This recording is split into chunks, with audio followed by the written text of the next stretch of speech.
Are you guys ready? Okay, i-ano nyo guys. Screen record nyo and send this to your parents because your parents have to see this. Okay, I will make paalam.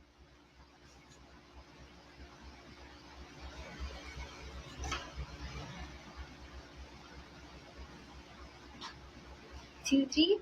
Mabuhay! Hi po, I'm Bini Aya po. I heard that your anak po, gusto niya po kasi manood sa Tagatog concert. Feeling ko po, pagbigyan niyo na po kasi feeling ko deserve naman. And feeling ko kasi it's not just a want, it's a need. It's a need. It's good for the mind, body, heart, and soul. And kasi, the youth is the future of tomorrow. So,